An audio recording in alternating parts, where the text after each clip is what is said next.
कवीनामुपमश्रवस्तमं ज्येष्ठराजं ब्रह्मणां ब्रह्मणस्पत आनश्वन्वन्नोतिभिः सीदसादनं श्रीमहागणाधिपतये नमः। सदाशिवसमारम्भां शङ्कराचार्यमध्यमाम् आचार्यपर्यन्तां वन्दे गुरुपरम्पराम्। एभिस्त्रिवर्णैः पर्यस्तैः बुद्धिभेदैः क्रियोद्भवैः स्वरूपमात्मनो बुध्येत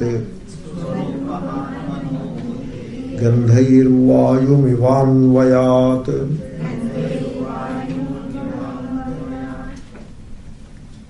So using these three states, you can understand Atma with the help of these three states. There is this understanding is of a very unique way. It is like, as I was saying yesterday, as long as you are attached to the name and form, name and shape, nama rupa, you will remain ignorant of the reality. Because the name and shape, your attachment to the name and shape acts like a shield. And so the reality remains covered up. But even while seeing the name and form, you see through the name and form. There is a way of seeing a name and form and seeing through the name and form. So, if you see only the name and form, you will not be able to see through the name and form. So, means you are able to transcend the name and form even while you are aware of the name and form. Then you are in a communion with the reality. So, that is how it works. Therefore, in the waking state, what you have to notice is you are the awareness of the waking state. Not all that appears in the waking state, you are not. Whatever that appears in the waking state, whatever personality that you have created for yourself with the help of the mind in the waking state, you are not that. And the world which shines in the waking state is not real. Then what is the reality of this waking state? The awareness in which the waking state shines. Similarly, the dream, similarly, the sleep state. This point which we were discussing in good detail yesterday. Therefore, these are the three gunas, three varnaihi, varna is the guna here, and the buddhi bhedaihi. These are the three states which are nothing but different modifications of the same mind. Buddheha bhedaha. So mind alone modifies in one state, in one modification you have the waking state, etc. And kriyodbhavaihi. And these three states are the origin of actions, like the waking state. So there is a world, and then in that world you are a part. You are a person, part of that world.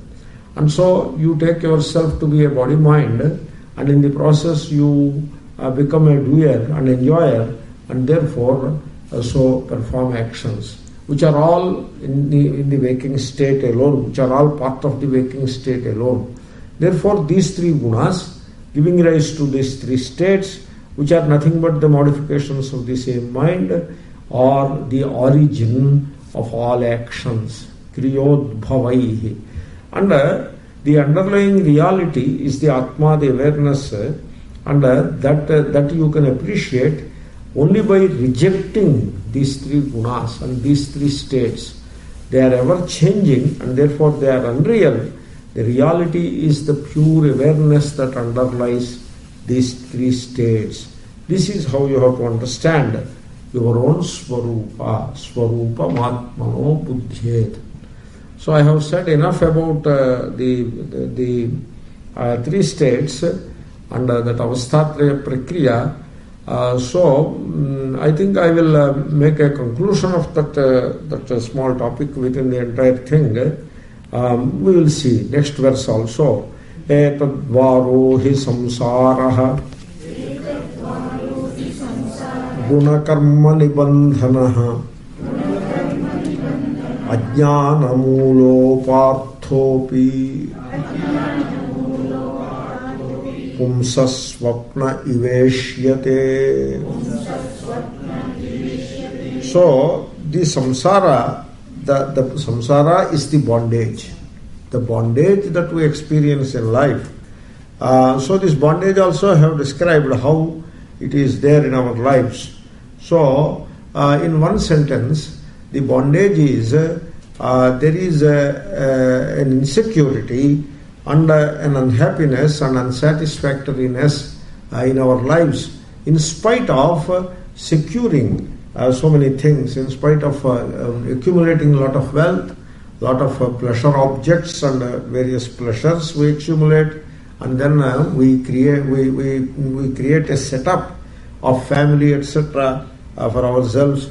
So what all we can do in the life, we do it, and yet remain insecure and unhappy, and quite often very conflicted in life. That is the samsara. Very briefly I told what is samsara.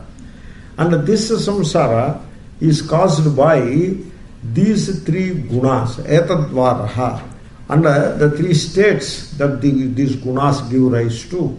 So, guna karma nibandhanaha.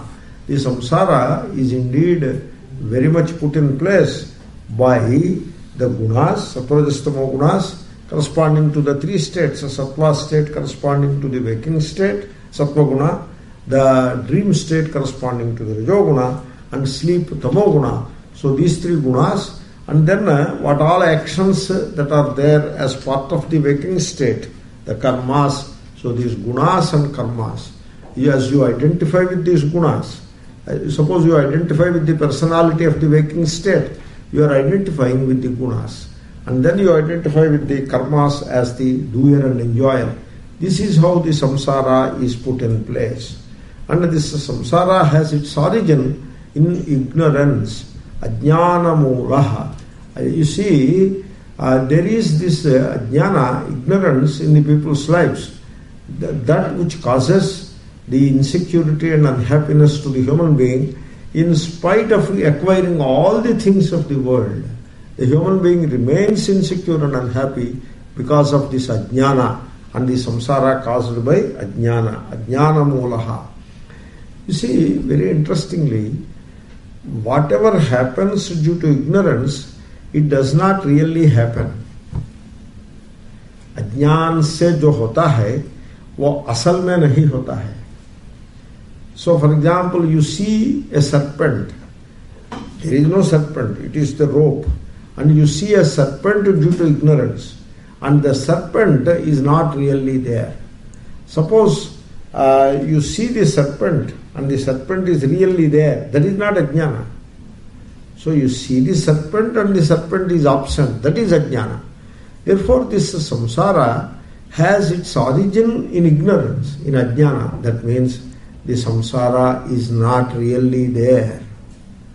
Yet pumsaha swapna iva ishyate. Suppose the human being is still bound by the samsara. Means what? The samsara that binds us has its origin in ignorance, and hence the samsara is not real. That means what? We are bound by a non-existent or unreal samsara. Can you believe it? You say, suppose you are afraid. You are afraid of something. All fear has its origin in ignorance. And therefore, whatever you are afraid of doesn't exist. Suppose you are afraid of some spirit. In the night time you see some shadow, and now you believe that the shadow is a spirit, and now you are afraid of the spirit. Now, what is the cause of your fear? The spirit. Now, does the spirit exist? It doesn't exist. Now you are dreaming. The dream becomes a nightmare. So the person is terrified of the things that he experiences in the dream, and they cause intense pain and suffering to the person. That is what is called nightmare. But then the dream is not real. Similarly, in the waking state, whatever experience is making you suffer, whatever it is, You think it is real. If you understand carefully, it is not real. That means what? You are unnecessarily suffering. If you know correctly, there is no suffering. Suppose you have fear. You first understand that this fear is caused by ignorance. That means there is no real reason for fear, and yet you are afraid. Like for example, parents are ever insecure about their children. Ever insecure. That something is going to happen to their children. Now, what is it that makes them unhappy and insecure about children? Not the actual situation of the children. Actual situation of the children is quite okay. They are doing fine. They may have some difficulties and all that, but there is no reason for the parents to be afraid. Yet the parents are afraid. And when the parents have the fear, they think that the fear is caused by the actual situation of their children. It is not caused by the actual situation. It is caused by their own ignorance. So they imagine that my son or my daughter doesn't have a bright future, or some problem is there. Like that they imagine, and therefore they are afraid, or they are worried. It is their imagination that causes them suffering. It is not the actual. The person is doing fine. More often than not, the person that you are worried about is doing fine. In fact, he is not worried about himself on the point where you are worried. For example, we are worried whether he will pass in first class or not. What is the fun of you and me worrying? He should worry. And he doesn't worry. And he may pass in first class also. And suppose he doesn't pass in first class, okay, he will pass in second class. Everybody need not pass in first class. Why everybody should pass in first class? There is a thing called second class, only because everybody doesn't pass in first class. And there are people in that also. Why not our boy? Is okay. And in life, happiness doesn't depend upon first class or second class. So you imagine a few things and become worried. Therefore, whenever you have worry, it is caused by a cause that is imagined by you, not real. So this fact you should know. For example, attachment. You think that you are attached, and therefore you are attached. Stop thinking that you are attached, you are not attached anymore. It is that simple. The attachment is like that. Suppose you think that you are unable to overcome desire. Desire is bad, but I am unable to overcome. You try. You take one desire which you have, you take up that and examine it and throw it aside. Ignore it, it will go away. Take one fear and drop it, it will go away. But if you say it is difficult, then it is difficult. If you say I am bound, then you are bound. If you say I am afraid, then you are afraid. If you say I am worried, then you are worried. If you say I am not worried, you are not worried. Try it. That is how it works. The samsara is like that. It is there when you believe it is there. If it is not there, when you see the truth of yourself and when you see the unreal nature of the world, then there is no sorrow anymore. So that is how the third verse is. Tasmat bhavadbhih kartavyam karmanam trigunatmanam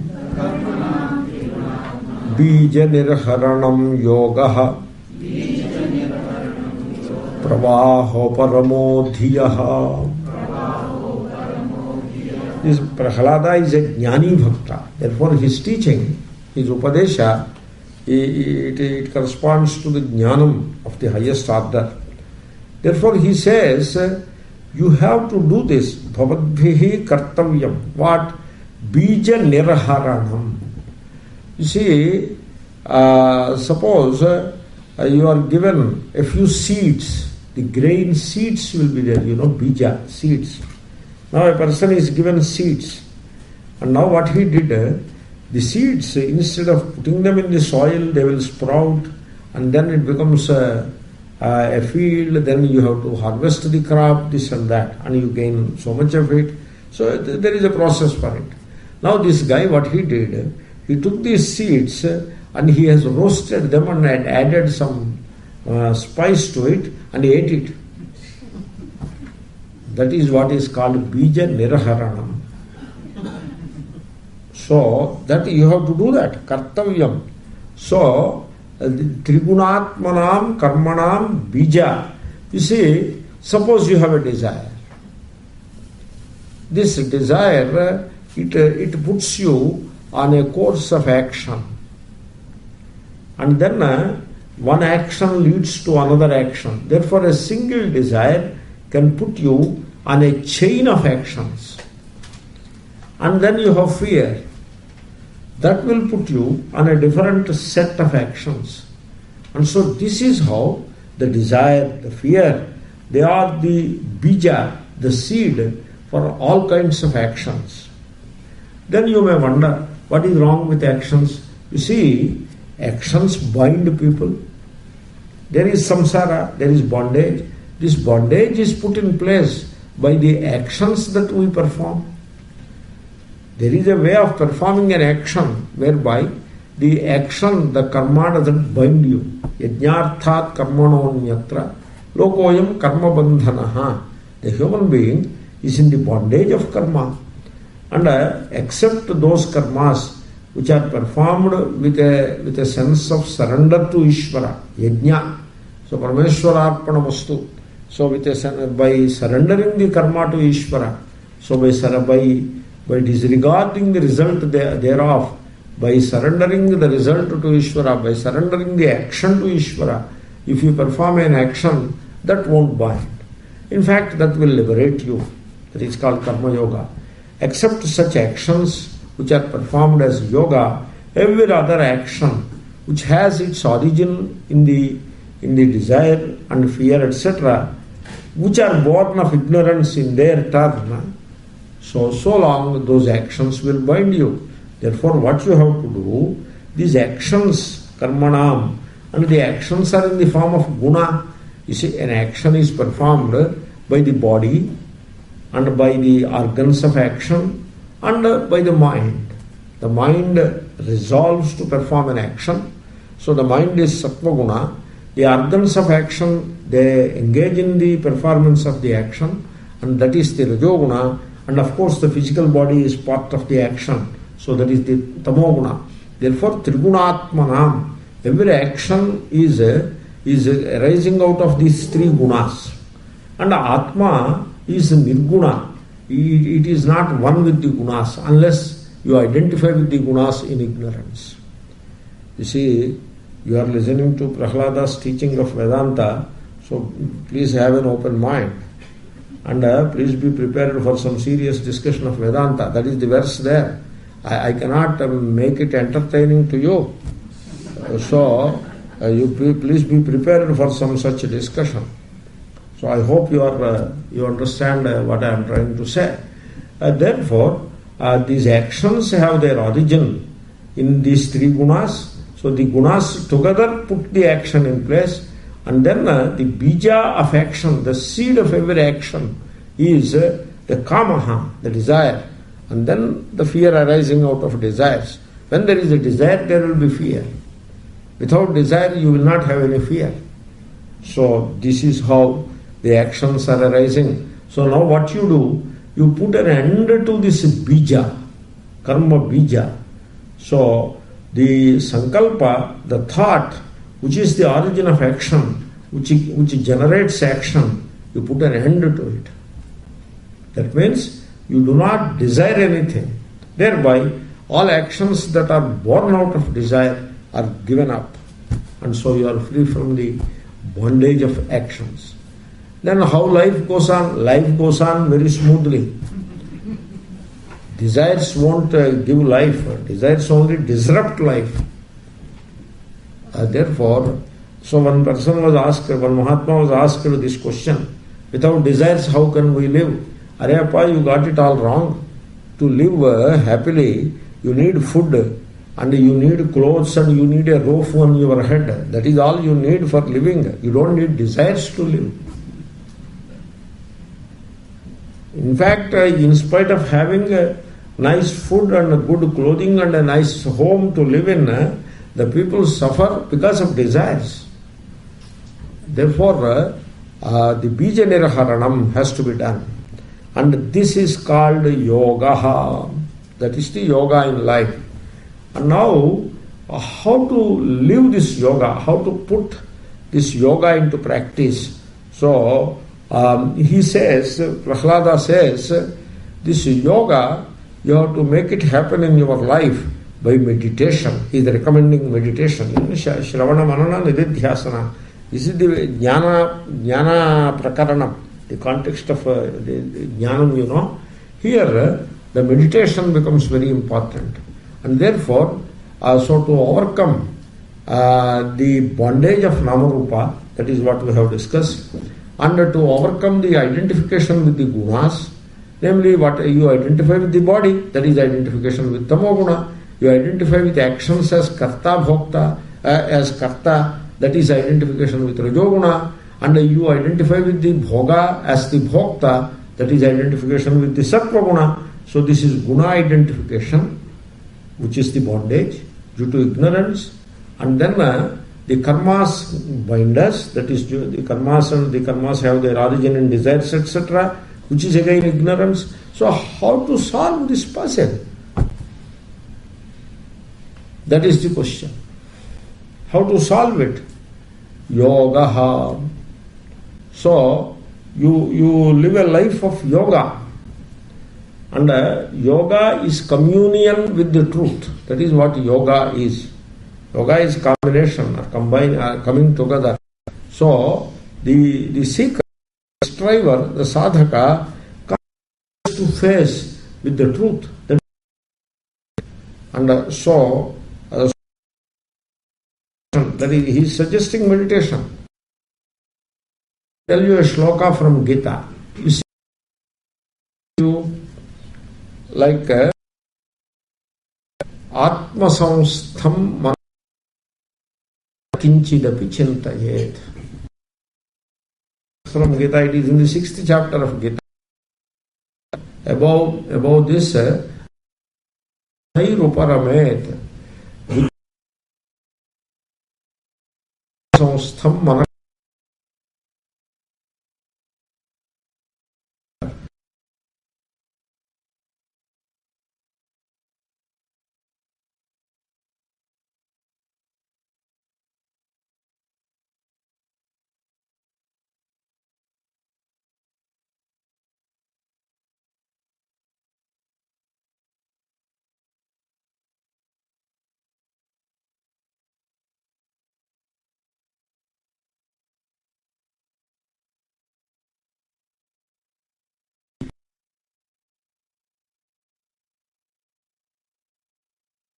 A word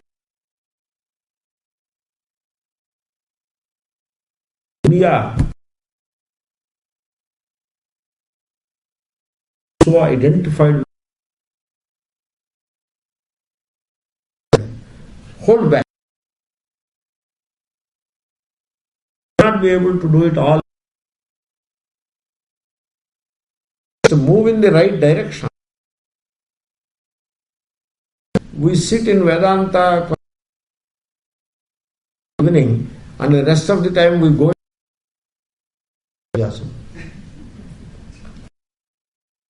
You undo whatever little Vedanta class, you undo it immediately. 2 steps forward, 3 steps backward, like that. So, if you study Vedanta, the samsara pravrutti, this is not a path of pravrutti, this is the path of nivrutti. So here you do not undertake a project that takes you deeper into the world. That is not what you do here. Here you do exactly the opposite. Step by step, slowly and slowly, shanai shanaihi, you make an effort to hold back, to withdraw from the samsara. So Shanai Shanai Ruparamet. For that you need a mind, a buddhi, an understanding, together with dhriti, a courage. Withdrawal from the samsara, you need courage. And with that courage you withdraw from the samsara. You see, I am not suggesting, having said this much, let me say this also. I am not suggesting that you should not practice an honest profession. I am not saying that. If you are, you have to, you be engaged in an honest profession, and then don't be greedy. And whatever required from the world, you have to take it, you have to make a little money, please do that by all means. But then you have to strike a balance to see that you remain a family person. That also need not change. You continue to be a grihastha doing a job, that need not change. But you should not be a worldly person. You should be a dutiful person, a loving person, but not an ambitious, competitive, worldly person. You should not be. That is what I am saying. So please don't misunderstand me. So Shanai Shanai Ruparamet. This is told by Sri Krishna to Arjuna. Sri Krishna happens to be a family person. Arjuna is also a family person. In fact, they had multiple wives also. But still the Upadesha is in place. Therefore, this is not exclusively meant for sannyasis. So it is good for sannyasis also. So Shanai Shanai Uparamet Buddhya Dhriti Grihitaya. So when you withdraw the buddhi, the mind from the world, then what will happen to the mind? It will resolve in its source. Atma samstham manah kritva. You make the mind resolved in its source, which is the awareness pure. Na kinchidapi chintayed. Abide in a thoughtless state. Just be without the flow of thoughts for a change.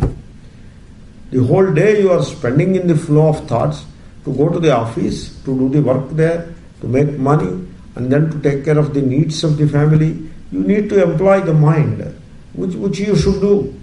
Without mind I cannot speak, I cannot go to the room, and I cannot come from the room without mind. I need mind to use the mind. But then I have to use the mind. The mind should not use me. Therefore, Atma samstham manah kritva.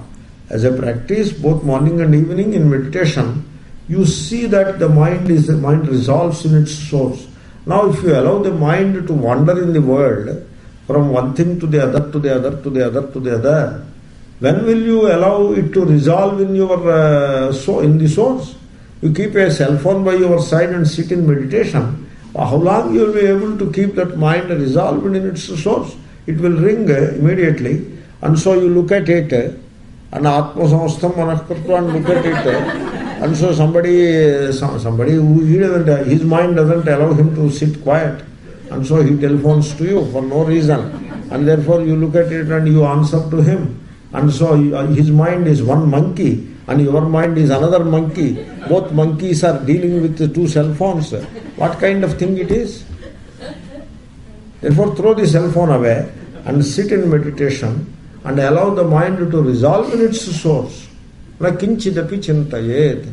Don't think of any worldly things. In fact, don't think of anything. Remain thoughtless. So what is thoughtless state? So he says, yogaha pravaho paramo dhiyaha. That is what Prahlada says. Same. What Sri Krishna says in Gita, the same thing he is saying.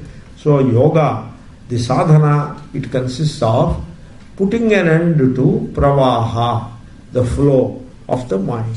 Dhiyaha, pravaha, uparamaha. So he is recommending that you have to meditate. By meditating, you will be able to withdraw from the world. And then when you start, you see, I will tell you, you have to listen to this discussion will be on this type only. You have to listen to it with an open mind. You will. I will tell you a principle which is told by Sri Ramakrishna. You will not know the world by being in the world. You will know the world by coming out of the world. So, to know that the world is just names and forms alone, it is not real. To know that, if you are part of the world, if you engage with the world, if you are involved with it with all your enthusiasm, if you identify with the world, you will not know that. You will know the real nature of the world only when you step back. When you are part of it, you will not know it. Therefore, you step back from the world. How to do that? Mind. You hold back the mind. Pravaho paramodhiyaha. So, let the flow of the mind come to an end. Do meditation. Today morning that was the meditation what we are trying to do. And we will continue to make meditate in that direction tomorrow also. So, you see, you are familiar with the world. You think you are familiar with the world. How do you become familiar with the world? By going into the world through the mind and the sense organs. Sense organs are the path and mind is the instrument. So you go into the world with the mind, and that is how you try to become familiar with the world. But then in you there is the mind which is ever changeful. In you there is the body, and then in you there is the mind which is ever changeful. So the body and the mind are the ever changeful, and this is what I was saying in yesterday's class. Underlying the changeful body and the mind is the changeless awareness which is Atma. Now you have to know yourself. So if you have to know Atma, so what you have to do? You have to visit yourself. You have to go within and you will find Atma. So while going within, first you encounter body.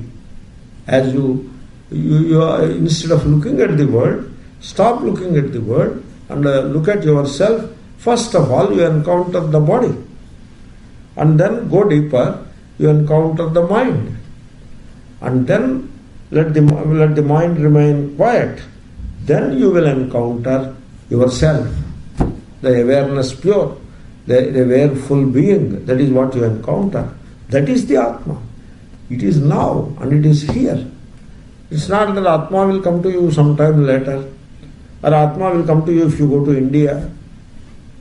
It will not come to you by going to India. It is you, now and here. Therefore, this kind of meditation you have to do. So by doing this meditation in the form of abiding in the thoughtless state of one's own true self, you become familiar with yourself. So you have to cultivate that familiarity with yourself. Body.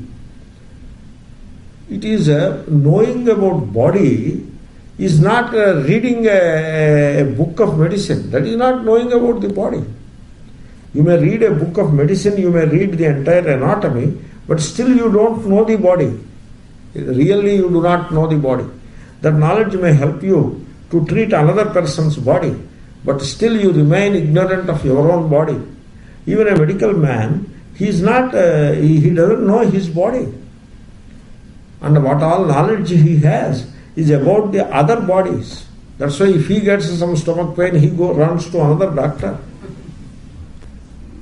So you have to know your body. And how will you know the body? Not by reading a book on medicine. That way you will not know your body. You will get some information. I am not saying you will not know it at all. You get it as second-hand knowledge. What the book says about the body, that only you know. That is not the direct knowledge. That is very indirect knowledge about the body. The direct knowledge about body you can have, you should have. By what? By watching the body, by meditation. So you become familiar with your body. Suppose you have some small back pain. You do meditation and watch the body and its movement in meditation. That is what meditation is. You watch the body and its movement, and in the process you become familiar with the body. Then you will realize that this back pain, etc., is not a significant thing, and as you start watching it, it will go away. Suppose you don't do that, you run to a doctor, a medical man. He will recommend a MRI and CAT scan. So nowadays, you see, for the medical community, the first thing they do is a CAT scan and MRI. The very first thing. You go to a doctor if suppose you get a headache, don't go to a doctor. He will recommend CAT scan. You don't want a CAT scan for a headache. You just quietly take an aspirin tablet and be quiet. It will go away. He will do CAT scan because otherwise he is worried whether you will sue him later. Therefore he will. So you are putting yourself in a very, very undesirable situation. So first of all, you should know your body. You should become familiar with your body. This body. You are not the body. Body is the other. And you watch it. You become familiar with it. It will help you a lot. Even to remain healthy and to deal with illness and to deal with the problems of the old age, you need to understand your body. Not through medical book, through direct experience. That is meditation. Inner familiarity. Then mind. You encounter your mind. You should know the movement of your mind, how your mind is moving. You should know. You will know it when you meditate. You watch your mind and start meditating. Try to remain silent. Mind should remain silent. It should resolve. That means silence of the mind. When you try to remain silent, then you notice that the mind remains silent for a short time and then it starts a thought. And the thought becomes a train of thoughts. So now you notice that. You become familiar with the mind's movement. Oh, this is how the mind moves. And so this is how it gets distracted. And so you become familiar with it. And then you bring it back. So now you have a kind of direct understanding of the movement of mind. And then this thought, a distracting thought, what kind of thought it is? Suppose you remember something that you have to do in the office. While doing meditation, you have remembered that. That means there is something called karmasakti, an attachment to action. It is there in the mind. Okay, we now know it. You need not do anything about it. You know it, that is enough. Because by knowing it, you conquer it. With body, by knowing it, you conquer it partially. You still need some medical help to conquer the body problem fully. But when it comes to the mind, by knowing the movement of the mind, you can conquer the mind. And so suppose the mind throws or projects a thought of fear. Now you know, oh, this is how the mind is moving. It has an inherent nature to get worried, worry or fear or insecurity. And so you watch it. Now you know, this is how the mind is moving. It has this habit of getting worried. This is the movement of the mind. Because worry is movement of the mind, nothing more to it. And so as you see that, you conquer that worry. What needs to be done, you will do. That is not the point here. And then finally, when the mind remains silent, you are your true self, which is the pure, aware, full being. You experience, you are there, but there are no thoughts. You are there, no thoughts. You do not see any thoughts. You are thoughtless. You can see that. Because if there is a thought, you see the thought. And when there is no thought, you now know that there are no thoughts. So you are in a thoughtless state, but you are there. Means what? You are already in communion with your true self. So Atma Samstham Manah Kritva Na Kinchidapi Chintayed. Be silent That is the meditation. So pravaho paramo dhiyaha. So I am telling about this meditation which makes the student familiar with the inner life. The inner life. Outer life is what you do in the world, what money you make and what pleasures you enjoy in the world. That is the outer life. You are familiar with it all right, but what about the inner life? So meditation, and especially the meditation of this kind, means avoidance in a thoughtless state of the self. This will make you familiar, this will bring familiarity for you with the inner life. You see, by meditation, you will gain that space with reference to the body, with reference to the mind. You become familiar with your true self. That is the immediate effect of meditation. But ultimately, you will reach the source of all life and all consciousness. The consciousnness, in which the waking consciousness, in which the entire world comes to light, that consciousness has a source. And then life means you breathe, the heart pumps blood, and you walk, you talk, all these actions are there. That is what life is. And so life is the cause of all this movement. And that life, what is the source of that life? That source of life and consciousness, you reach there ultimately. That is the ultimate purpose of meditation. So you have to practice meditation of this kind. Pravaho paramo dhiyaha. Meditation has many dimensions to this. You hold on to a given thought, one thought.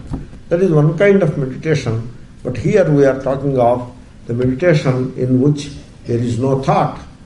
That is the meditation. Pravaho paramo dhiyaha. You see, when you abide, I will give you a challenge. You think about it. You stay thoughtless, be without any thought, daily 5 minutes for 1 week, and then daily, for 10 days, and then daily 7 minutes for another 10 days, and then daily 10 minutes for another 10 days, and finally daily 12 minutes for 10 days. 5 minutes, 7 minutes, 10 minutes, 12 minutes, each 10 days. 40 days course. You practice meditation. Meditation means what? Nothing special, nothing superior, nothing very exotic. Very simple. You have to remain thoughtless. No thought. Means what? Silence. Silence is of two kinds, outer silence and the inner silence. So here, pravaho paramo dhiyaha is the inner silence. So you practice that inner silence. I tell you, at the end of the 40 days, you will know, and people around you will also know, that you are not the same individual anymore. You are a different person altogether, because the practice of meditation affects the character very deeply.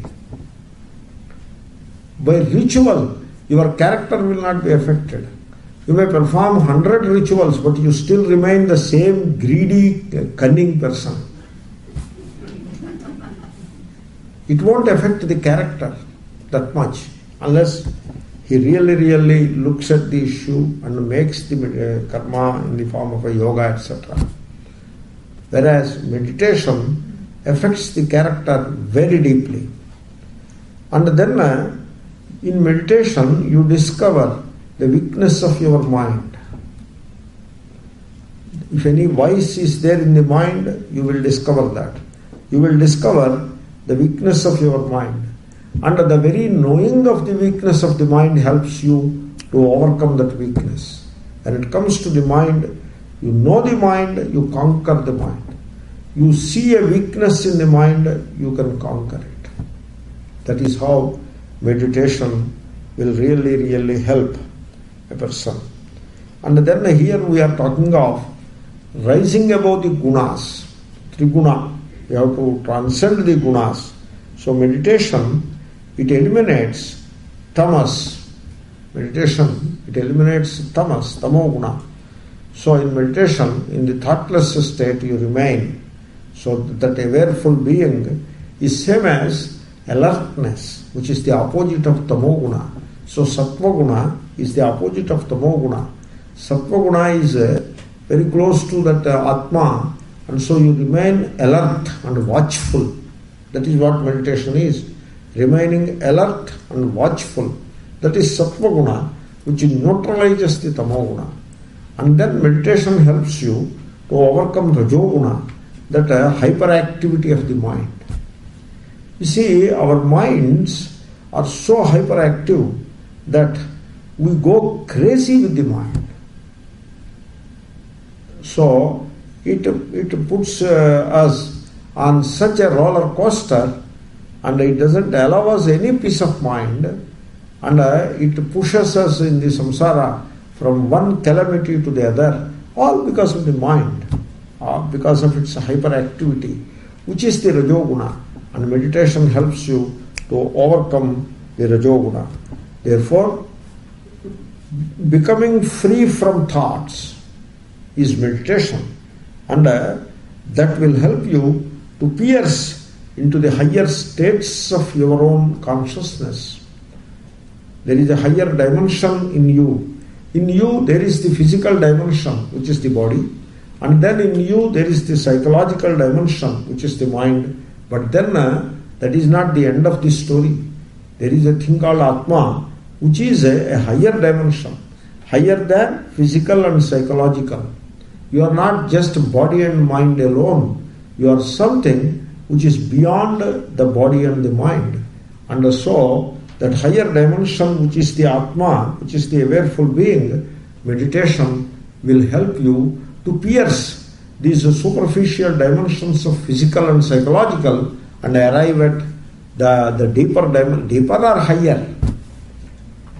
Just a language, Deeper means don't think that some physical deeper.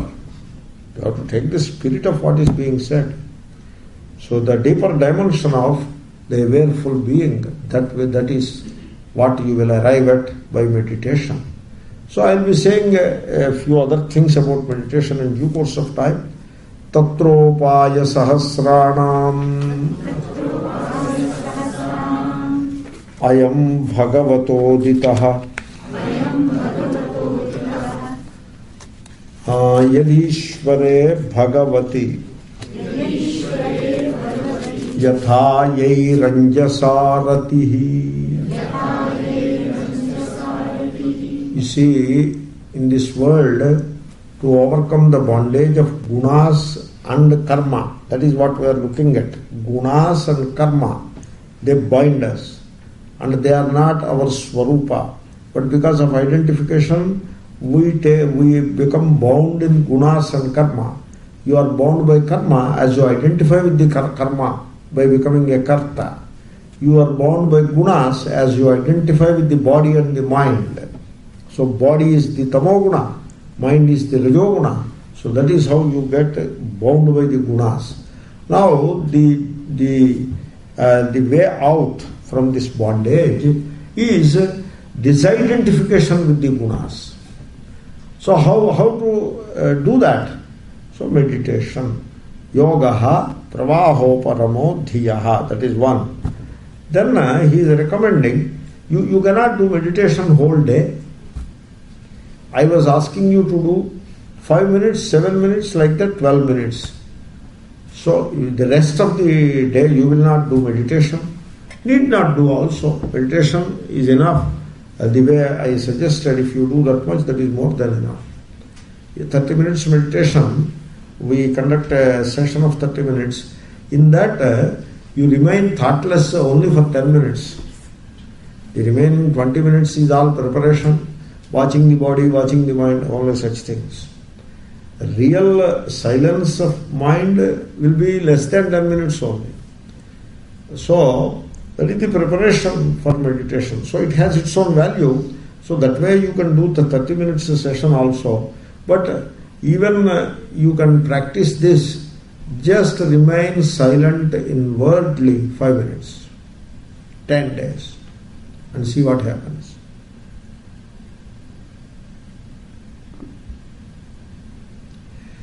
Therefore, meditation is important.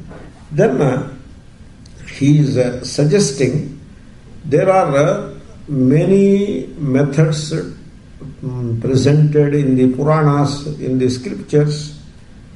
Any number of methods are there. In fact, he says upaya sahasranam.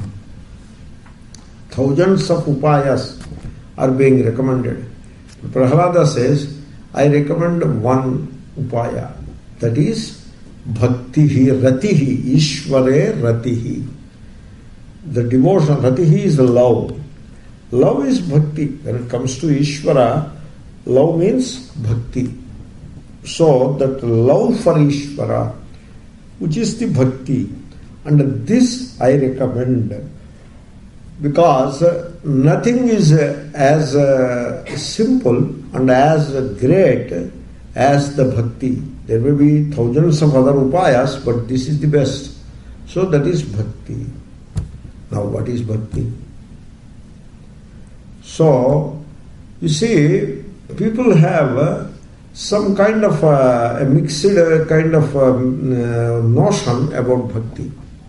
So mostly bhakti is understood as a performance of a set of rituals, or visiting temples, or going on pilgrimage, or doing some charity here and there. So this is the essence of bhakti as it is understood by people. But you see, all these are actions. They are karma, not bhakti. Action is a physical dimension. It's an outer dimension. Whereas bhakti is love. That is an inner dimension. It is not as gross as doing a physical action. But it could be the spirit behind the action. That could be bhakti. Therefore, he is performing a ritual, but he is doing it with all love, with all bhakti. Then what is bhakti now? It is not the action itself. It is the spirit behind the action. Therefore, you have to understand bhakti in a very subtle way. That it's a very subtle thing it is. You should not confuse it with outer actions and outer appearances. Suppose I put namam, so putting namam is bhakti. No, that is not the correct thing. Putting namam is a physical action, and the spirit behind it, if there is some such spirit, that will be bhakti. You see, the bhakti as we describe in Vedanta is of a different dimension altogether. It is the inner dimension. It is not the physical dimension. So I present it in a few ways. Like, while performing an action, you understand that the phala, karma phala has to be given up. So you have to surrender karma phala to Ishvara and perform the action. Karmanye vadhikaraste ma phaleshu kadachana. So you do that. So you perform, then all kamya karmas, the desire-inspired karmas are out. Because you have to give up the phala. You cannot do it for the sake of phala. Therefore it is not kamya karma anymore. It is a duty-based action. So it is nitya karma, kartavya karma, which is dutiful duty. And therefore you perform the duty. And so without being greedy about the results thereof. That spirit which makes you perform such actions is bhakti. That is how bhakti begins. And then as you are performing the duty, you be a witness to the performance. There is the doing, but I am not the doer. The doing happens. So by the power of Ishvara, as it reflects in this body-mind, so it is the power of Ishvara that makes the mind functional. The mind is able to think, and all action originates from the thought. And the thought is energy, thought is power, and that power has its source in Ishvara, the universal power, cosmic power. And then the eyes are able to see. That is again the blessing of the cosmic power. And the body is able to function, hands, legs, etc.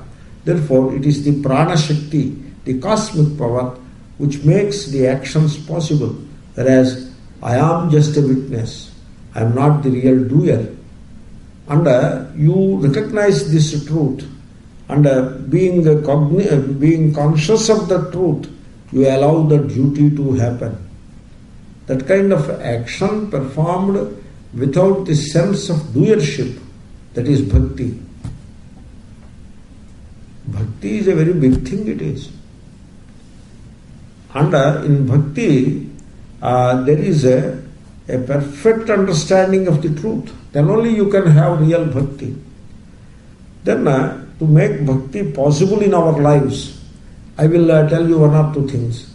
Suppose something happens, you get sukha or dukkha.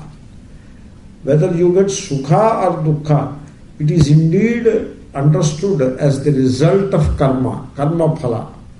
I tell you, suppose you get some nose is blocked and therefore some small inconvenience.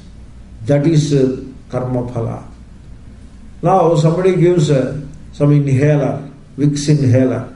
You inhale and the inconvenience is gone. The block is gone. That is also karma phala. In life, every aspect of sukha or dukkha is understood as karma phala. Everything is karma phala. Small sukha, small dukkha, they are karma phala. Big sukha, big dukkha are also karma phala. Medium sukha, medium dukkha are also karma phala. Every sukha and dukkha is karma phala. Okay? And then karma phala data is Ishvara. So Ishvara is the one who dispenses karma phala. And therefore, whether I get sukha or dukkha, it is given to me by Ishvara. And therefore I accept it. I do not comply. Sukha comes, I receive it with gratitude. Dukkha comes, I accept that also, because karma phala data is Ishvara. That is how Ishvara is understood. So as you understand Ishvara correctly as the karma phala data, and as a direct consequence of that understanding, receive sukha and dukkha with equanimity of mind. With equanimity, that is bhakti. Practical way of looking at bhakti. And then there is a personal will, jiva's ichha, jivecha, my own will. And then there is a cosmic will. So which puts the cosmic powers in place, like bhishasmad, vatah pavate, the wind blows, or it breezes by the power of Ishvara. The rivers flow by the power of Ishvara. The sun, the moon, the fire, they illuminate this creation. That is the power of Ishvara. So that is the cosmic will. And here I am sitting, a person, and I will a few things. For example, I take breakfast. That is my will. And there is the cosmic will. Now, in bhakti, you recognize the cosmic will all the time. Never be forgetful of the cosmic will. That is bhakti. So there is the cosmic will. Suppose you see forest, that is the will of Ishvara. It is the glory of vibhuti of Ishvara. You see the sun, the moon, the seasons, the rain, the rivers, the mountains. All of this is the vibhuti of Ishvara. And all these elements are the power of Ishvara. And you are ever conscious of that fact. So generally, people are carried away by the names and forms, the variety of the names and forms. And so the variety of names and forms leads to attachment and aversion. We are attached to a few names and forms, and we are averse to a different set of names and forms. So this is how we are permanently caught in the opposites of the world. In the process, we lose sight of the glory of Ishvara that is manifest in the entire creation all the time. Therefore, in bhakti, you rise above these opposites. You are not caught up in the opposites of the world, sukha, dukkha, etc., good, evil, etc. These opposites are always there.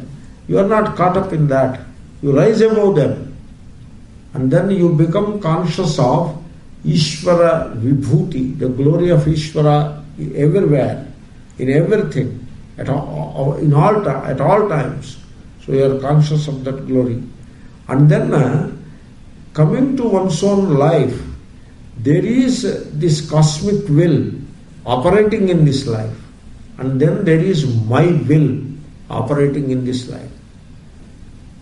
And true devotion, bhakti, is that love for Ishvara. So much so, I never put my personal will against Ishvara's will. Ishvara's will is supreme. And if I notice that my personal will is pitted against Ishvara's will, then I surrender my personal will to Ishvara's will. That is called Sharanagati. So if I have to live 70 years by Ishvara's will, that is what I will accept. I don't want to live 1 year more. If I have to have this much comfort by Ishvara's will, I accept it. I don't want a wee bit of comfort more than that. My personal will versus Ishvara's will. If both coincide, wonderful. Nothing can be better than that. But for some reason, my will is in one direction, Ishvara's will is in the opposite direction. Immediately I withdraw my will and surrender it to Ishvara's will. That is bhakti.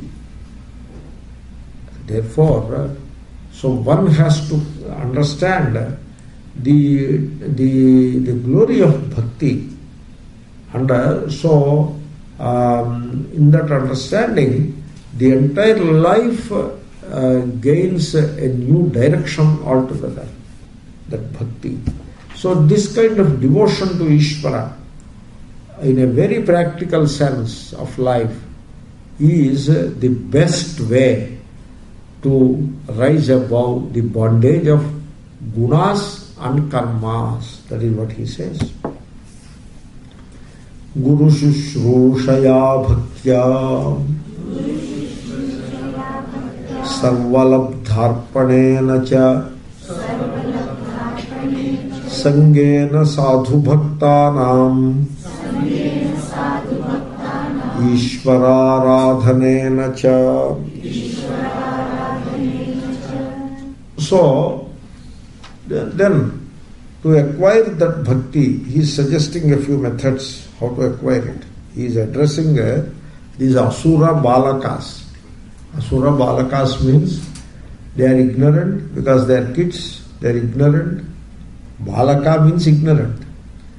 And then they are Asura means they are given to a life of worldly pleasures. That is called Asura. So, in a sense, we just fit the bill. We are the Asura Balakas. And so the Upadesha is for us. So one has to look at it like that. You see, people ask all kind of questions. Why Arjuna did this, Krishna did that, why Krishna said like this to Arjuna, why Arjuna followed it or did not follow it. Like that they analyze the Krishna and Arjuna, keeping them at a distance in place and time. So that is not the way to understand. Arjuna is yourself. And the Upadesha is for you coming from Ishvara. One has to look at it like that. I have to put myself in the place of Arjuna. Should not be caught in the story details all the time. So, one person asked me, after listening to Gita, did Arjuna get self-realization or not? Then I told him, did you listen to Gita? Yes, I have listened. What happened to you? That is important, not about Arjuna. Arjuna, what Arjuna? Where is Arjuna? You are the Arjuna. You tell me what happened to you. So anyway, these are the Asura Balakas. Therefore, very pertinent Upadesha. He says, Bhaktya Guru Shushrushaya. That is one Upadesha. You may adopt it in your life.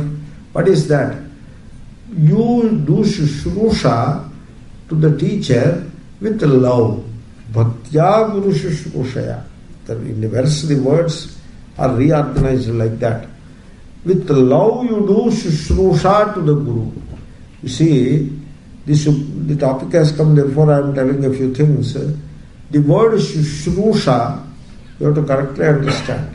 What is Shushrusha? Shrotum Ichha Shushrusha. Those who know Sanskrit can get it easily.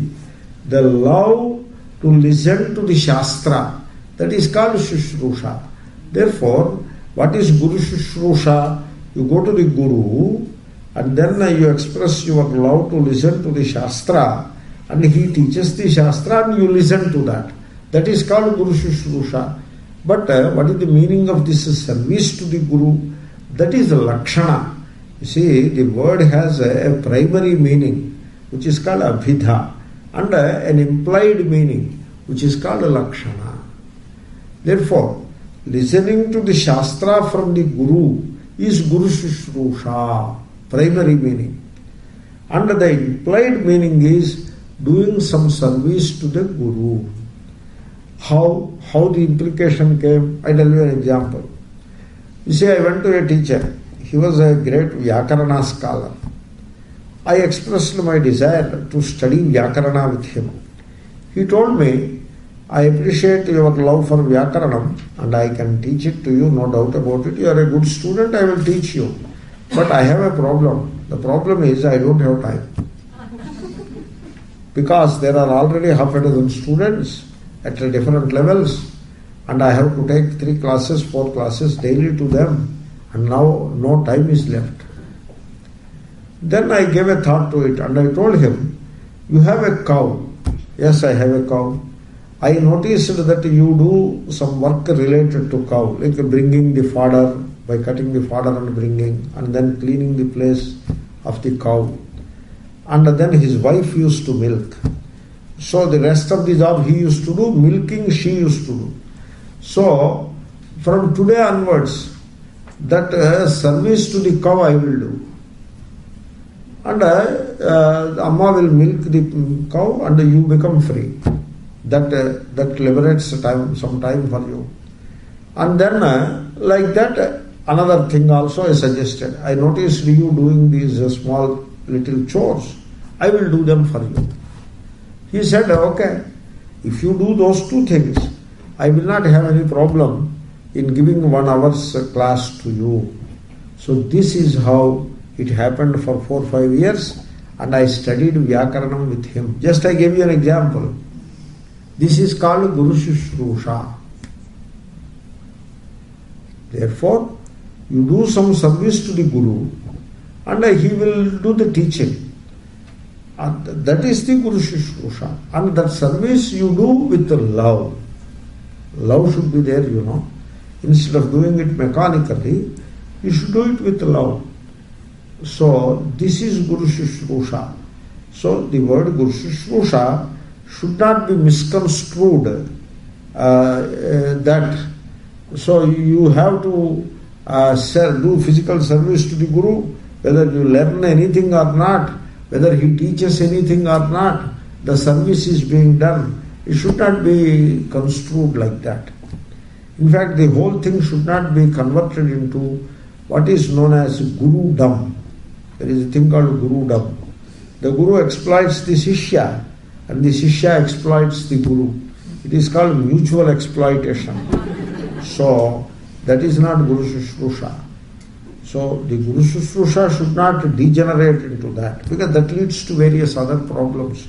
And the teaching takes a back seat. It should not happen in the name of Guru Shushrusha.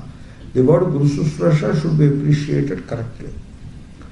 Then Sarva Labdharpanena cha. You see, I knew a gentleman. Whatever money he gets, he puts it before Ishvara.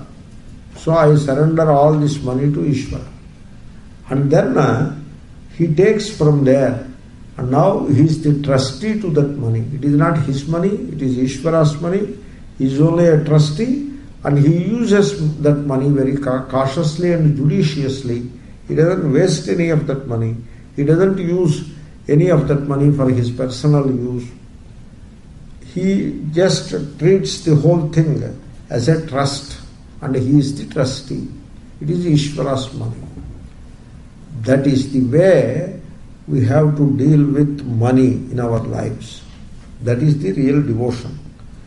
Therefore, you need not be ambitious about making more money. That is not Vedanta. You need not be competitive. In fact, one should not compare with others. There is no need to compare with others. If somebody else has more money, God bless him. This is what I have, and I am contented with that. For some reason, I need some more money. Okay, go ahead and make it by all means. But contentment and a non-comparison, non-competition, absence of ambition, these are the defining characteristics of a student of Vedanta. Very important. So that is how, and whatever wealth we have, that is not our wealth. There is nothing like my wealth. There is only wealth. And that wealth belongs to Ishvara, as every other wealth. All wealth belongs to Ishvara. Therefore, sarvalabdha arpanena cha, what all I get, I hand over to Ishvara, I surrender to Ishvara. You see, they tell a story about it. You must have heard. There used to be a devotee. So, at the end of the day, whatever money in the form of coins, it used to be in the form of coins, the money, whatever money he gets, so he used to draw a circle and throw the money up. And whatever falls within the circle is his money. And whatever falls outside the circle is not his money. He won't use it for himself. Whatever falls within the circle only he uses for himself. And the circle is also very small, not very big. That is how he was practicing his devotion. Then there is another guy. He says, he throws the money up, no circle is drawn. He said, whatever remains up is Ishvara's, and whatever falls down is mine. That is what he says. So, this is I remember this. So, this is a very clever way of doing things. So, it should not be that way. Sarva labdha arpanena cha. Whatever I have, I surrender it to Ishvara. Then Sangena sadhu bhaktanam. You see, Sangha means companionship. That is Sangha. We should not have any companionship in life except the Satsanga. That is the only Sangha we are supposed to have. You should not have any other Sangha. Like some club will be there, some recreation club. So become a member of that. Why? Because there are so many other people, I can become friend with them. Then Facebook community, you become part of that. So they will be talking so many things, you will be replying to them, you will be talking and they will be replying to them. What is that? So, how the mind gets distracted in multiple ways. So you don't need such a Sangha.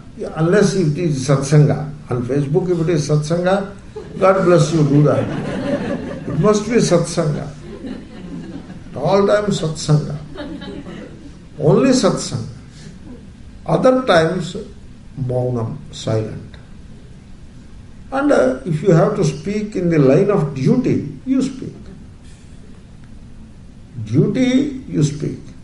Satsanga, part of Satsanga, you speak. Rest of the time, Maunam. So that is how you develop companionship with the sadhu, means good people, Mahatmas, and then Bhakta, devotees.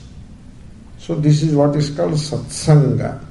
So you have to cultivate Satsanga alone. Then Ishvararadhanena cha. So you worship Ishvara. If you have the habit of doing a ritual on a daily basis, Nitya Karma, like stand before the rising sun and make a prayer. So please continue that. Or you have the habit of lighting a lamp, offering a flower, please do that, continue to do that. Or if you have the practice of chanting a mantra, so please do that. These are all various methods of worshipping Ishvara. So you may continue with that. You need not add a few more like that, not necessary.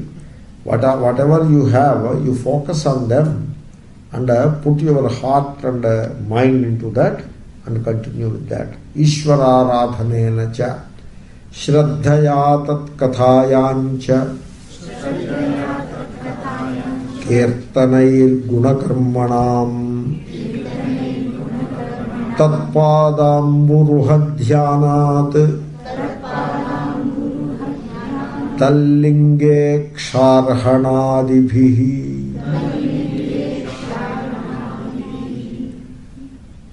You may want to have Shraddha, means love and enthusiasm. That is what Shraddha. You must be very enthusiastic in listening to the description of Ishvara, Tat Kathayam. Like Bhagavatam, some story is being told. It describes the glory of Ishvara. Like for example, 10 minutes back, I was telling about the glory of Ishvara that is present all around you, the mountains, the rivers, etc. They are all glory of Ishvara. Like that, there is always a description about the glory of Ishvara coming from the Mahatmas, and you may want to listen to that, Shravanam. So then, Atma Vidya, that is Vedanta, it is glory of Ishvara only. In Vedanta, we describe the glory of Atma, which is none other than Ishvara. Therefore, you would certainly want to listen to any Vedanta discourse. Except these things, like Vedanta and Bhakti, Jnanam and Bhakti, such discourse you may want to listen to. Other than that, discourses which are very worldly or which are meant for some kind of entertainment, you need not waste your time with all that. You have to submit yourself to this much only, because the time that we have must be used very appropriately, because we do not have so much time that you can waste time. You cannot afford to waste time. Therefore, you have to use time very cautiously. So such a Shravanam you should do. Then you may want to chant the glory of Ishvara through a mantra or through a nama, kirtanaihi gunakarmanam. Or you can study a Purana where the glory of Ishvara is described. So these things also will be very helpful. And then tat padamburuha dhyanat. You contemplate upon the lotus feet of Ishvara. Here again, the spirit of it is very useful.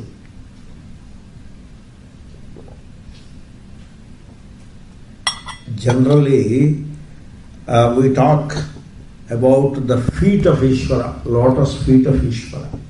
What do you mean by feet?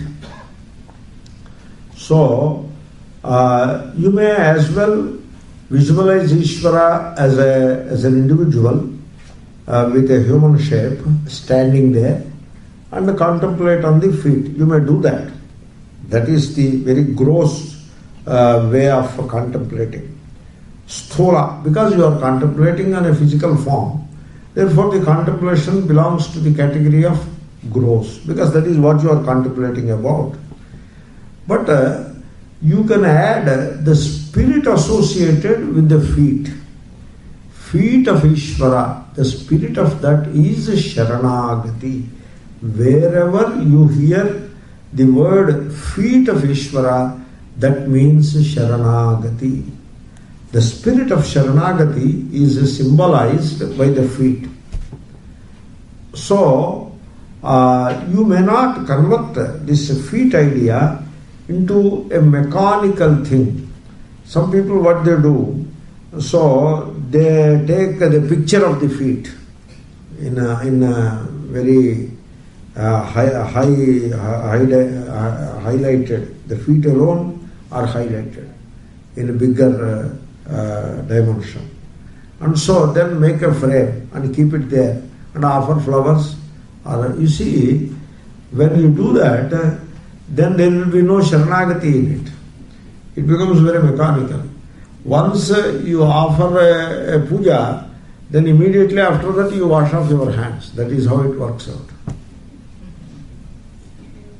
So now people have Guru.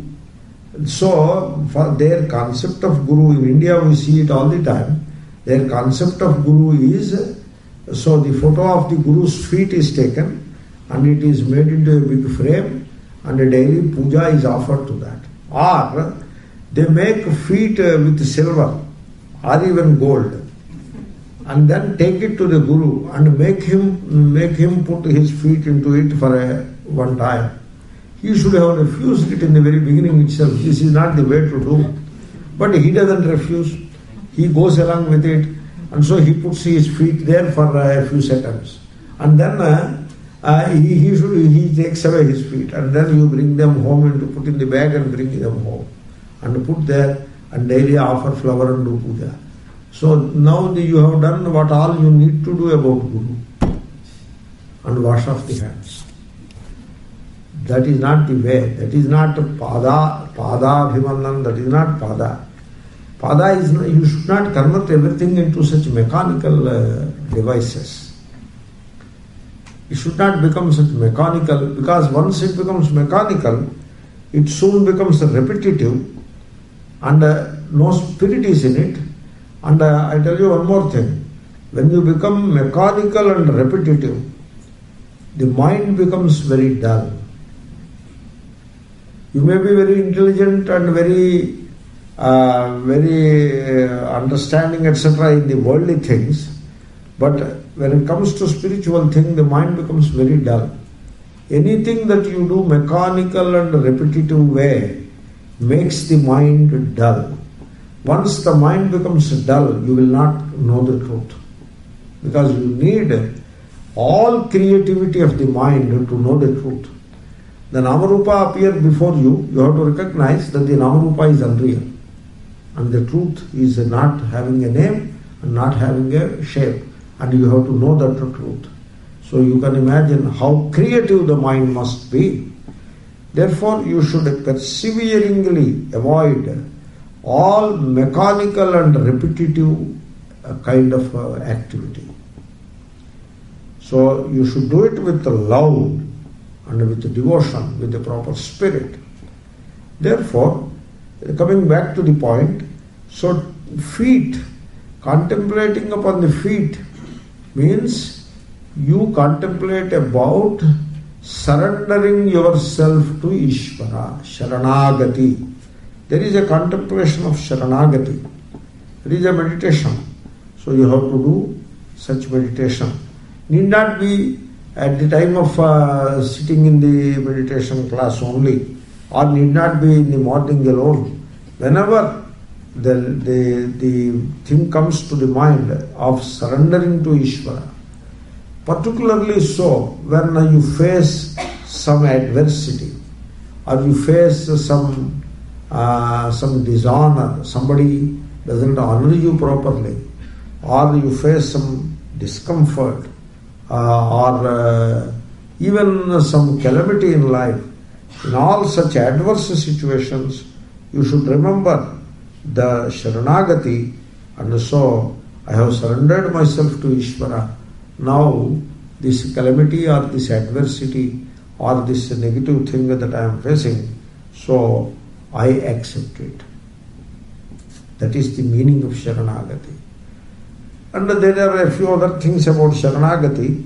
So acceptance is this main spirit of Sharanagati. Sharanagati means surrender. Once you surrender, you accept what you get from Ishvara. That is called surrender. Generally, in life, what people do, they go to Guru. Oh Guruji, I am surrendering myself unto you. And then they put demands before the Guru. Now, if you are putting demands, then there can be no surrender. And if you surrender, then there will be no demand. Either demand or surrender. You cannot combine the two, because they are mutually exclusive. Therefore, you surrender to Ishvara. Now, from your side, the all agenda is given up. No agenda from your side. And whatever may be Ishvara's agenda for you is welcome. Means acceptance. So, everything should be converted into the spirit.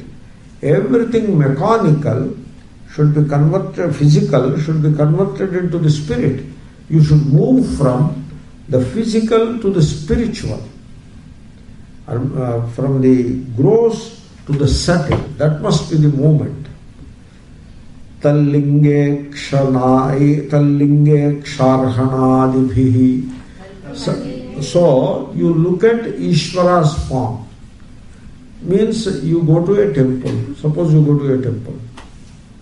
And it could be Ishvara Linga. Means need not be a temple. Suppose you are looking at the rising sun. So the rising sun is a linga for Ishvara. Linga is the indicator, like a mark. Like you see smoke rising from the mountain peak. You see the smoke.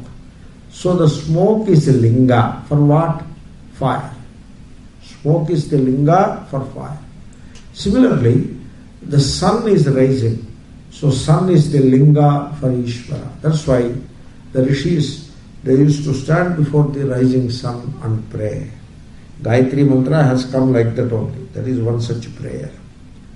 Similarly, various other mantras about sun, they are all prayers before the rising sun. They are not sun worshippers. They are worshipping Ishvara only. But then why sun? Sun is the mark that indicates Ishvara. Is the mark, linga. So you stand before the sun and with amazement and wonder and love. These are the defining characteristics of bhakti. What amazement. Suppose you don't get any amazement, that means you have converted into mechanical. You have become mechanical. You should not become mechanical. Any time and every time you look at the sun, you look at the moon, or you look at Dakshinamurti, or you look at Sri Krishna, any time and every time. Dakshinamurti or Sri Krishna in a temple, sun and moon in the horizon, or in the sky. Any time you look at these lingas, every time you look at these lingas, there must be the freshness of the present moment. And then only there is a wonder. Sun can be a great wonder, if only you know how to wonder. And moon is equally amazing.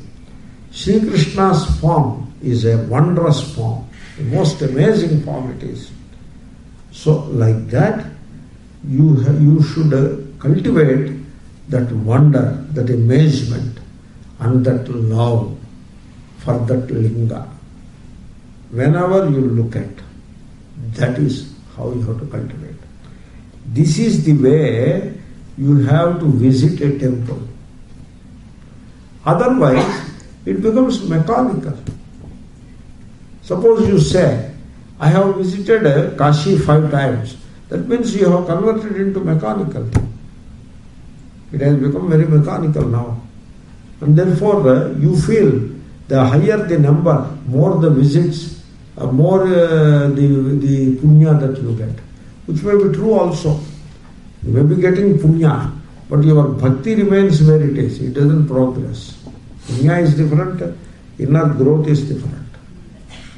Therefore, the visit to the temple must be very fresh, very amazing, the feeling of amazement and the feeling of love as you look at the form. That should be there. This is the way one has to visit the temple. So this is how these qualities have to be cultivated. We will come back. Om Purnamada Purnamidam Purnasya Purnamadaya Purnamevavashishyate